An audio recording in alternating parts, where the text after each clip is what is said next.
we are back at it again, trying to answer the question, what would my desktop icons look like if I animated them?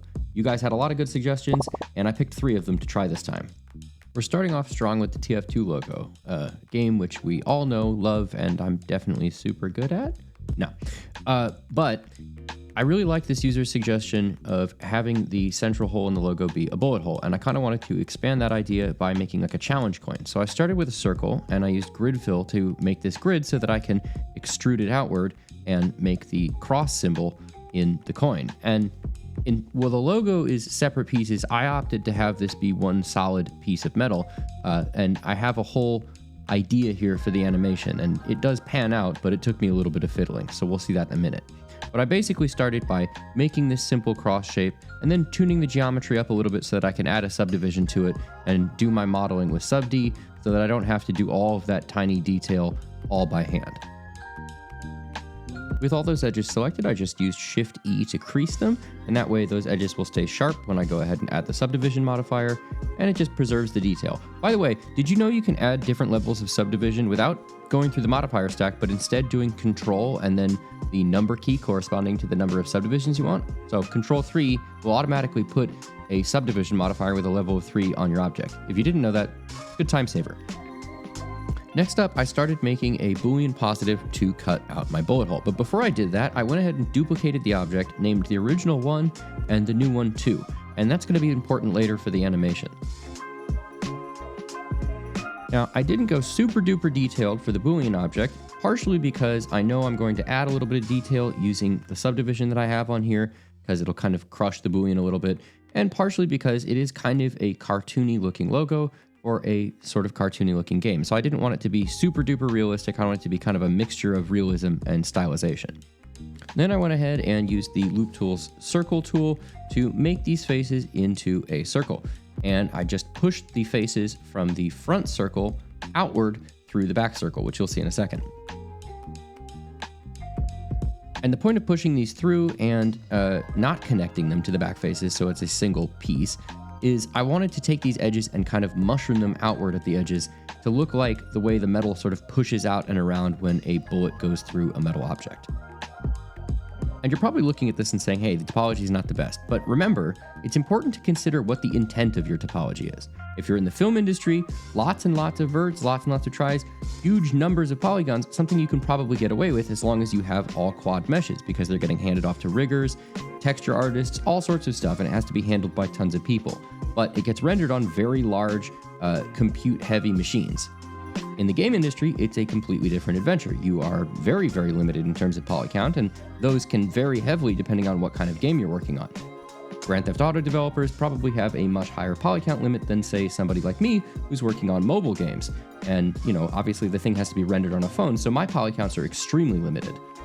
Anyway, that's a very long-winded way of saying what actually matters for good topology is not necessarily poly count or anything like that, but is the topology set up correctly for the intent that you are using the model for? Anyway, rant over. Next, I moved on to materials. A lot of you asked me what my material library is. Most of the materials I have here are from ambientcg.com. It's a really awesome resource. Their materials are all CC0 and free. I do have some materials in here that are my own custom creations, but the majority of them are Ambient CG. Highly recommend checking them out if you can. They have an add-on, I believe, where you can just download all of their materials. I just downloaded them for free ages ago, and I've changed the setups of them a fair amount. So mine are a little bit custom, but they are all still the same base maps. Anyway, the next thing I did was assign an empty color slot to the center section where the bullet has punched through so I can add a separate material to that. And then I went ahead and started making a little controller that will use ambient occlusion to blend a dark version of our material with a light version. And to do that, I'm just going to use a hue saturation value to turn the darkness of the whole material down. And then I'm going to plug the undarkened material into a color mix node, plug the darkened material into the other input of the color mix node, and create a map using the ambient occlusion to blend the two. And I'm going to do that by just plugging this ambient occlusion node into the color ramp node and temporarily plugging it into the output so I can see what that map looks like. And then once I'm happy with it, I'm going to plug it into the color ramp, check it by just having a black and white, and then plug the two inputs in. And you can see this is what my base map looks like. Dark on the insides, light on the outsides. And so once that's plugged into the rest of it, you get this cool darkening effect in the sort of troughs where the coin has the cuts. And then I'm just going to fiddle with the lighting a little bit and go ahead and assign a sort of silver material to this punch through section so that it looks like the metal has actually been punched through. And I'm going to just get close to what the logo looks like as far as matching the color, but it doesn't have to be perfect because remember here, the goal is to interpret the logo, not make an exact copy of it. And finally, I'm going to reproject the UV maps by doing project from view for both coin 1, the undamaged one, and coin 2. And the goal there is to make it so that the coins have the same exact UV mapping. And by projecting from view, I get a projection from where the camera view is, and so those maps will be exactly the same for both coins. And that's going to be important because to animate them, we're going to switch the coins in the middle of the animation. Now, the animation I'm going for is a coin getting flipped in the air and getting shot through while it's at the peak of its flight. So what I did for that is basically start by keying where the coin will start and then duplicating that key to frame 60 so the coin ends the animation in exactly the same place it started. And I'm just doing frame 60 because I want it to be about 2 seconds and we're running on a 30 FPS basis. And then I put another key in the middle at frame 30 where the coin will be at the top of its flight. And I started by taking the last 2 keyframes and changing the interpolation mode to bounce. And that's a cool thing you can do in the Blender graph editor that will save you a lot of time hand animating bounces because at the end here, it's still just 3 keyframes. All I have to do to change it is fiddle with the graph editor. I don't have to go and delete a bunch of keys or replace them. So remember, keep your animations as simple as possible and do most of your animating with the graph editor. And then I started integrating the coin flip in. And another thing that I want to mention here is the reason I'm doing these in separate animations is, to me, it's always been easier to start one component of the animation and really refine it before I integrate the entire set of motions, because the coin flip itself could hide something that doesn't look quite right in the way the coin is bouncing. And then I spent a ton of time fiddling with these 4 keyframes over and over again until I had timing that looked good. And remember, 90% of your time in an animation is just going to be spent in the graph editor fiddling with the graph until things look right. Just like 90% of you are unsubscribed. Wait, that can't be right. See how I did that? Great integration, right? Super, super smooth. This is probably my favorite part. This is where we get to actually trick the viewer of the animation. And we're going to do that by setting keys for the visibility of the coins. Now, you can see I'm keying both the viewport visibility and the render visibility. Technically, you only need to key the render visibility, and I actually would encourage you to do just that until you have your animation timed perfectly. I use the viewport visibility to keep track of it in viewport, but when you have the viewport visibility turned off, if you're trying to access the keys for it, you can't because it's not visible in viewport, and that's annoying. And basically what we want to do is pick a frame where we want the coins to switch and turn the visibility of one off and the other one on at exactly that moment. And you can see what I mean here. The coin flips in the air, the old coin disappears, and the new coin reappears all in one frame. And for a last little finishing touch, I grabbed a spark animation from my old Action Essentials package of many stock effects, and I'm just going to parent that to the coin and set the starting frame to be right where our switch happens. So the coin flies up in the air, the spark hits the coin, and the new coin with the bullet hole in it appears. And to really sell that effect, I just worked up this simple material that uses the color of the animation and the alpha to blend a emission that reshades it using this color ramp. So I can just pick the colors of the spark with the darkest parts of it appearing orange and the lightest parts appearing yellow. And I'm just using that other color ramp to control the alpha blend. So if I wanted to trim a little bit more of it off, I can adjust the color ramp there. And I put a simple glow effect on the compositor so that it would glow a little bit and it would look a little bit more cinematic. Side note, I finished this one around 2 in the morning because my girlfriend and I spent most of the weekend destroying our kitchen in a completely unrelated project. Whoa. And here's how it turned out. The animation, I mean, not the kitchen. That's still a disaster.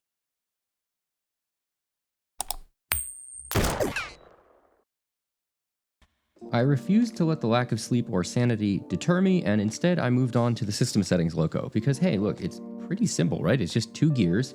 One of them is below the other one and smaller.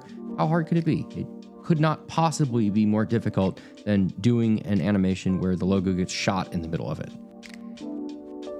I started this one with just a simple square that I beveled the corners of to round them, and then beveled these top edges of to make it kind of a soft shape. And then I just inset it and used the circle function of loop tools to make a circle, extruded that down, and started off making my gears. For the gears, I just added a circle with 64 divisions, extruded it inward to give it the outer rim of the gear, selected the outer edge, and then used checker deselect to get every other one of these things, and used individual origin scale to scale them down until I had little gear teeth. And then for the large gear, I simply duplicated the smaller one and changed the scale of the inner diameter so that the teeth are about the same, but the inner diameter is a little narrower, so the gear looks proportional to the other one. Then I just extruded them upward to make them solid. For the centers of the gear, I just started with a triangle because there's 3 sides to it and I want to make this easy for myself. Beveled the corners of it to give myself the actual faces to work with, or edges rather, and then extruded those edges out along their normals and scaled them until they were individual shafts. Then I just played with the scale until it looked about right, and I did a little bit of extrusion on the ends to make these sort of flared endpoints. And then I just went ahead and added a subdivision to it to make it look smooth.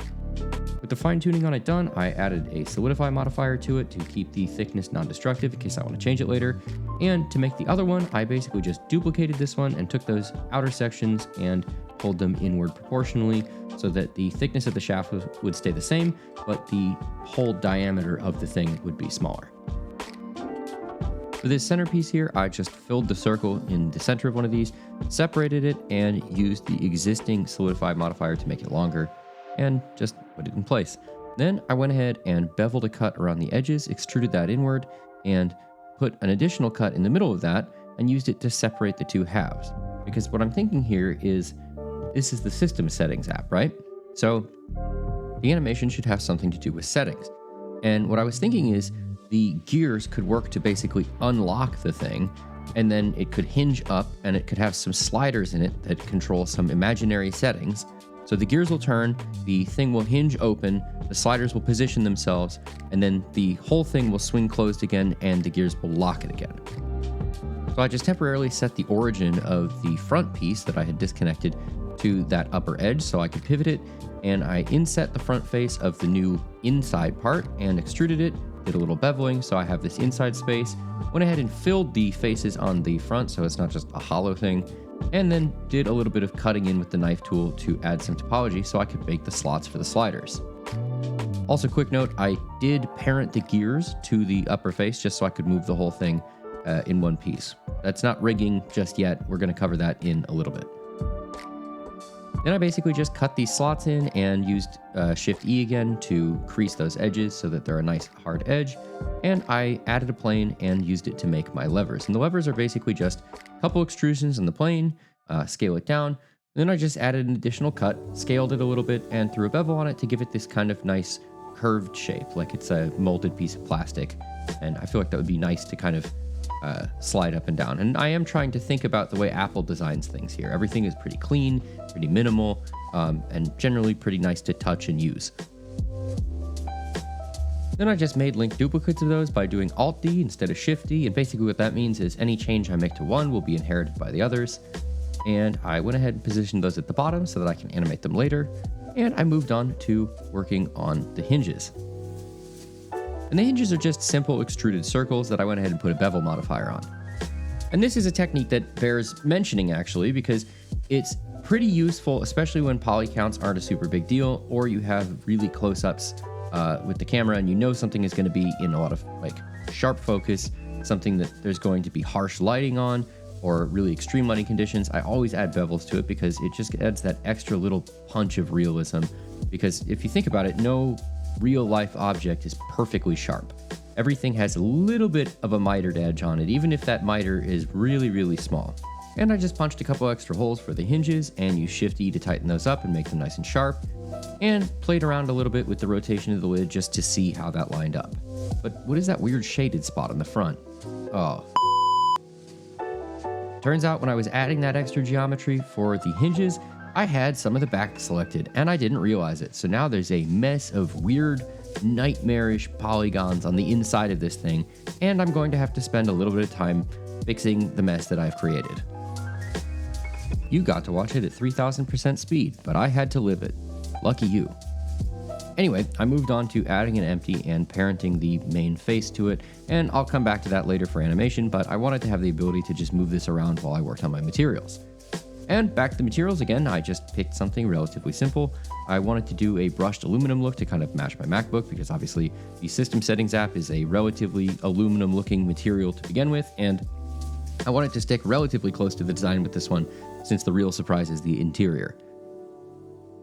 I continued following my sort of Apple-y design language by making the levers themselves a black plastic with a simple backlighting and a little bit of a lit exterior, and I also made the background for those the same black plastic and added some subtle backlighting into the inside of the sliders. And my inspiration for this was the keyboard on the newer generation MacBook Pros.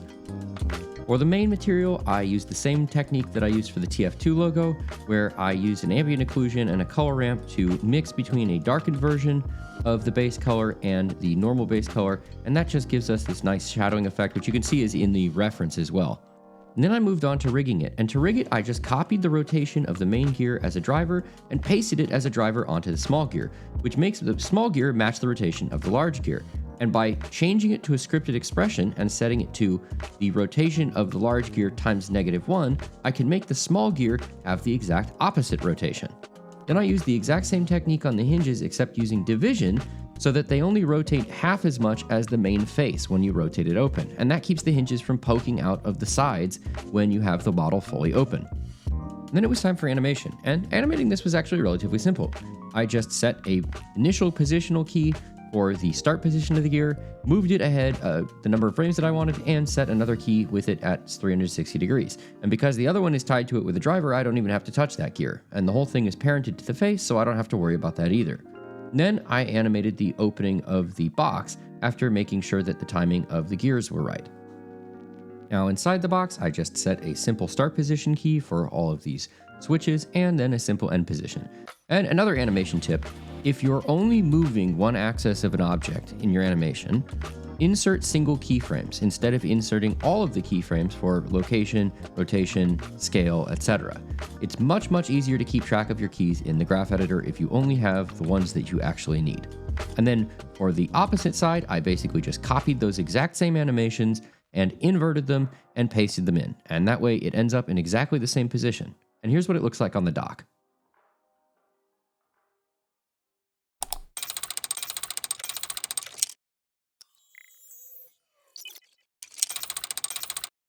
Finally, one of you suggested my logo, which is a great idea, but this is where I reveal to you that my logo was made in Blender from the jump. But the logo was made in kind of an interesting and unconventional way. See, rather than making it out of mesh objects, the logo is actually a set of text strings created using geometry nodes. The setup is pretty simple. It takes a string input, which, for those of you who don't know, string is the programming term for text, with each of the line breaks separated by a slash, and the slash is there so that I can use the replace string function in Blender to take the slash out and replace it with a line break, since at the moment geometry nodes can't read line breaks. Then that is passed into a string to curves node, which is passed into a fill curves node, and that is passed into a set material node so I can attach a material to it. But you'll notice it looks really weird right now.